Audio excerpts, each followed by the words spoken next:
support for both countries. NATO and allies are helping Ukraine boost its ability to defend itself. Self-defense is a right enshrined in the UN Charter, and allies are helping Ukraine to uphold that right, including with trainers and military equipment for the Ukrainian armed forces, cyber and intelligence expertise, and with significant financial support. We also discussed the presence of Russian forces in the Georgian regions of Abkhazia and South Ossetia, and the vote of the Russian Duma recommending the recognition of the non-government controlled areas of Donetsk and Luhansk. We all agree that would be a further blatant violation of Ukraine's territorial integrity and sovereignty, and of the Minsk agreements undermining the efforts to find a political solution in the Normandy format. Today, allies confirmed that NATO's door remains open.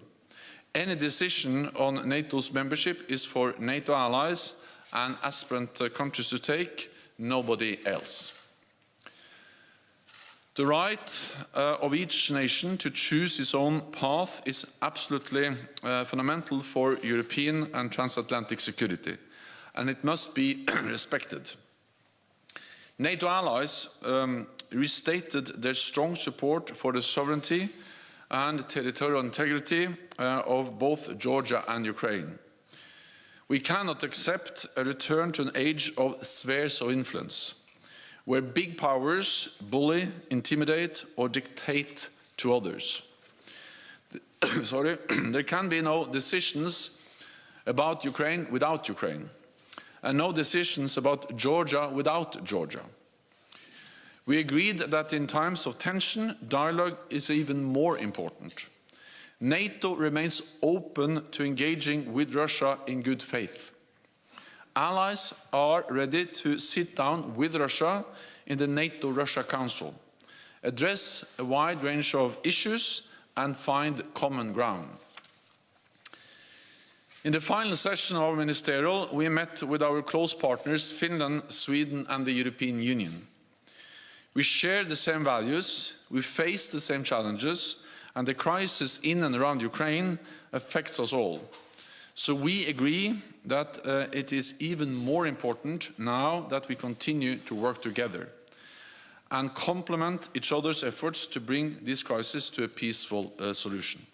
And with that, I'm ready to take your questions. Okay, we'll go to Wall Street Journal. Thank you very much. Dan Michaels with the Wall Street Journal. Are you concerned, Mr. Secretary General, that comments, reports today out of Russia about hostilities around Donbass, firing, and possible incursions could be used as a pretext for Russia to attack? So we are concerned that Russia is trying to stage a pretext for an armed attack against Ukraine.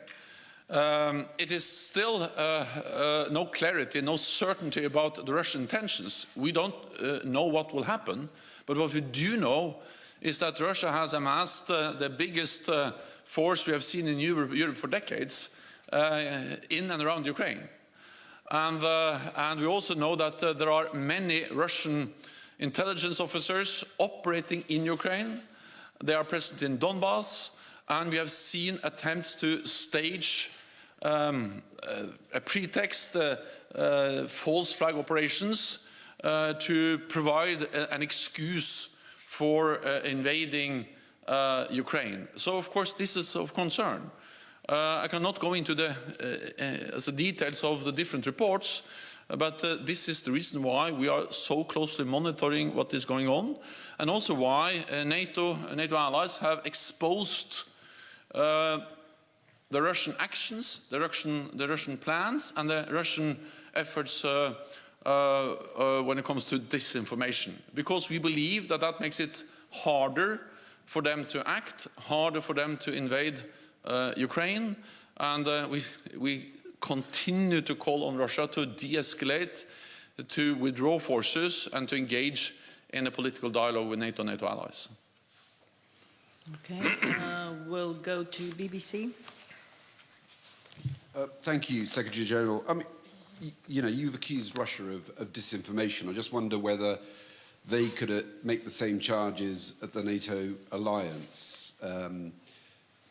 There were predictions, for example, that there might be an invasion on the 16th, which never happened.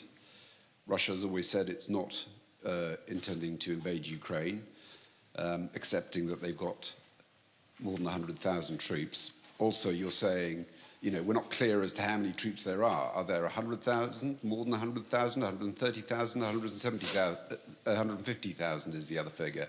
So I just wonder, is there a danger that, you know, in accusing Russia of disinformation, they can just turn to you and say, you've put out disinformation about coups that haven't happened, about false flag operations that haven't happened. How would you respond to that?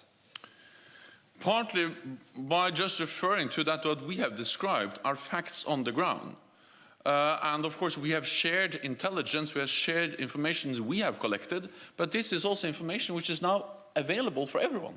It's something you can monitor by commercial satellites. So actually now no one is trying to deny the fact that Russia has a large force on the border of Ukraine.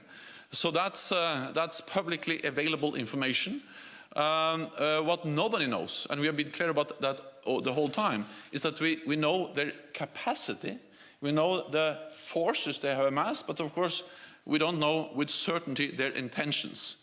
But if we combine what we know about their forces, what we know about the threatening rhetoric, they have stated clearly that if we don't meet their demands, there will be military technical consequences. And we know the track record of Russia. They have used force against Ukraine before. If you combine that, and on top of that also put the fact that they have a lot of intelligence officers operating inside Ukraine, if you combine all of that, there is reason to be seriously concerned. And that's the reason why we are conveying so clearly that if they use force, it will have a high cost for Russia. That's why NATO allies provide support to Ukraine so they can defend themselves, and also why we have increased the presence of NATO troops in the east. All of this we do to try to prevent an attack on Ukraine. So the fact that we are describing a risk doesn't mean that we believe it would happen with 100% certainty. We describe that risk, that threat, also to prevent it from happening. So the main story, the main message has been the same from NATO for months. When NATO allies started in the fall, in last autumn, to describe the build-up, that was questioned.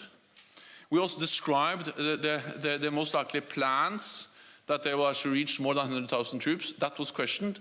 That has now happened. And now we need to prevent the next step from happening, that they're using this force against Ukraine, and that's exactly why we are doing all the things we are doing in calling on Russia to de-escalate, in also sending a clear message about the high costs they have to pay if they use force again. Okay, we'll go to the back, the National News Agency of Ukraine. Yeah. Dmitry Shkurko, National News Agency of Ukraine. Secretary General, according to the publicly available information coming from Ukraine, Russian troops are not withdrawing from Belarus and just maneuvering along the borders of Ukraine. So that my question is, do NATO share the Ukrainian concern that those troops could be staying in Belarus for constant base? And what would be a reaction of NATO if that happened? Thanks. As I think what we have seen over many years now is a deterioration of the European security environment. With the illegal annexation of Crimea, with Russia's support to the separatists in Donbass, and now with the large number of combat-ready troops in and around Ukraine. And also, of course, the closer and closer integration of Russian and Belarusian forces. So that's exactly why we have reacted in the way we have in NATO. We have strengthened our presence in the east with a modest presence, with a defensive presence, with the battle groups in the eastern part of the alliance, in the Baltic countries and Poland. And that's also the reason why we now, in light of what has happened in and around Ukraine and the presence of Russian troops in Belarus, that we are now considering the next steps, including battle groups in Romania and in the southeast of the alliance. So NATO has to respond when we see aggressive actions by Russia, but we continue to strive for dialogue, for de-escalation, and we believe it is important to talk.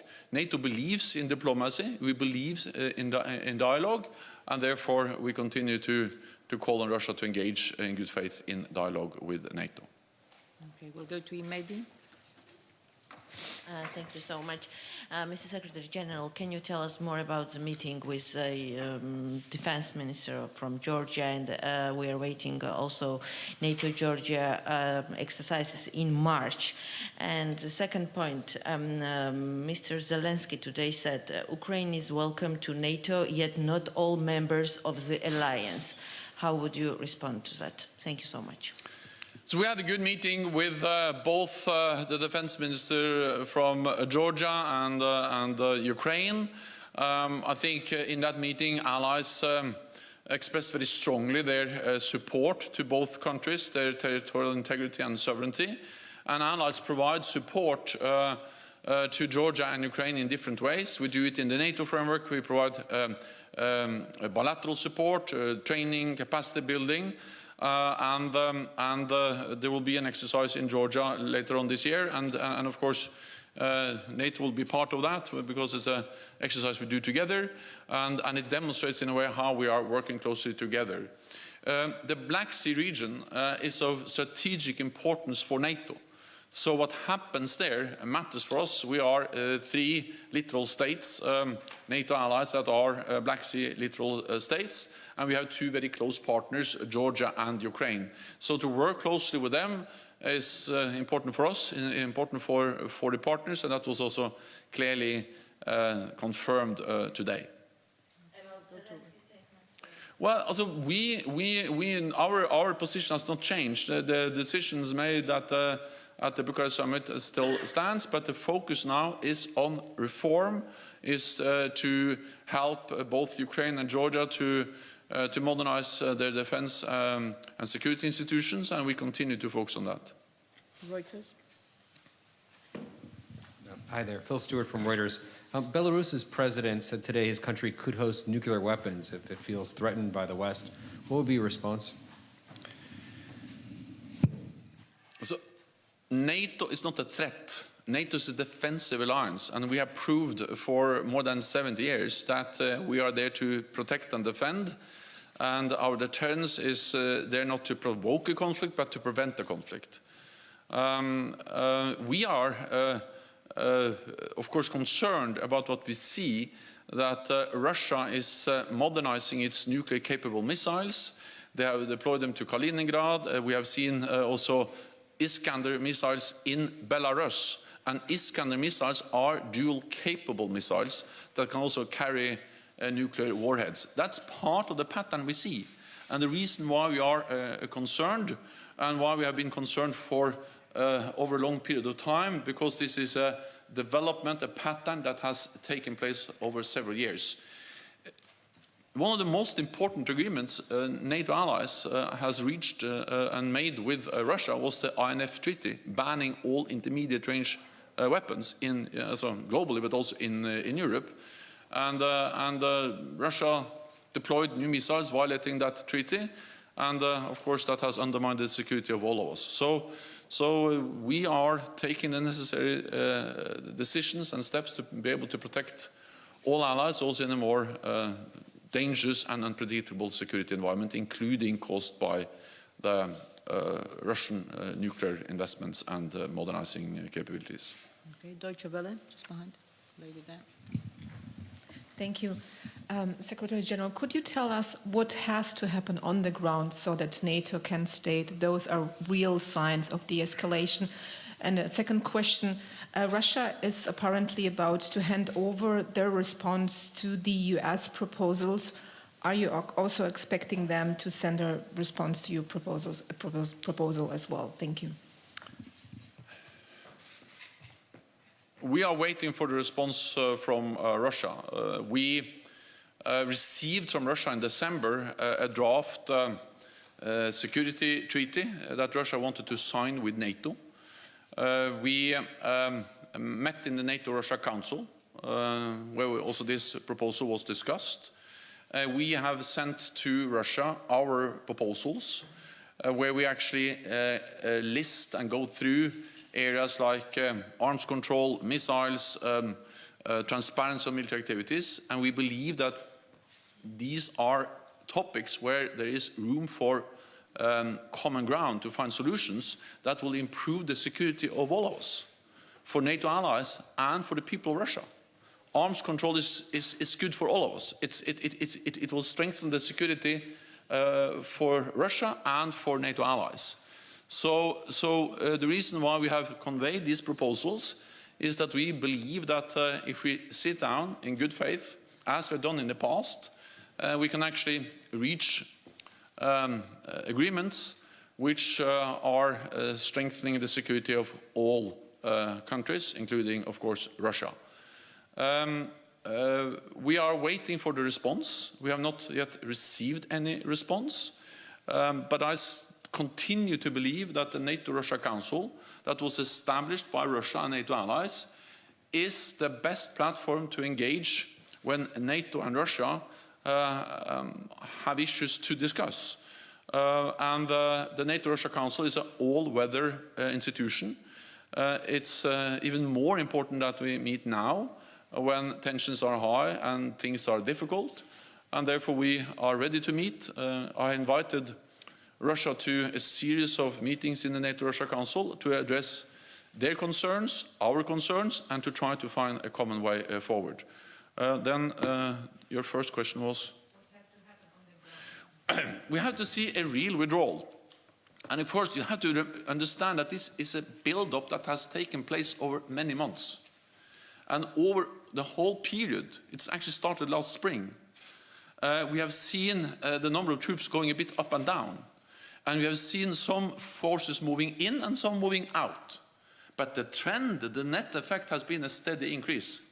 But you know, the fact that you're putting a battle tank on a train and move it in some direction doesn't prove withdrawal of troops. That's not the same as real de-escalation, because these capabilities are moving around all the time, in and out. So it has to be a meaningful withdrawal, a meaningful de-escalation. That is what we are waiting for. So far, we have not seen that. But of course, this can change. And that's exactly what we are hoping and working for, that we see that Russia actually does what they are saying, that we see a real, significant, meaningful reduction of the Russian troops in and around Ukraine. Okay, we'll try to take two quick questions online. Fox News, Greg Palkett. Thank you, Juana, and thank you, Mr. Secretary General. My question is this, Secretary General, from the latest information that you are receiving, all the reports on the Russian troop movements, does Russia have enough troops, have enough hardware on its borders with Ukraine to stage an invasion now? And if so, what could that invasion look like? They have enough troops and enough capabilities to launch a full-fledged invasion of Ukraine with very little or no warning time. And that is what makes the situation so dangerous. So we know about their capabilities, but of course we don't know with certainty about their intentions. So it remains to be seen what they actually do. But to have so many combat-ready troops in and around Ukraine, it's not a normal exercise. It's not a normal, in a way, activity on your own territory. This is something which is threatening an independent sovereign nation, and they can launch an attack with with hardly any warning time at all. And that's the danger. And that's the reason why we continue to call on them to de-escalate. It's never too late to de-escalate. It's never too late to find a political solution, and we are ready to sit down and address their concerns and find common ground for a political solution. And For the last question, we'll go to Financial Times and John Paul Rathbone. Thanks very much for this, Secretary General. I'm just wondering what would happen if we're heading for a situation not of war or peace, but of sustained pressure. What does that mean for NATO and its allies, especially in terms of sanctions and what might trigger them? Thank you. Regrettably, I think what we are seeing now is a kind of new normal for European security, because we have seen this trend over many years, where Russia contests fundamental principles for European security, and where they are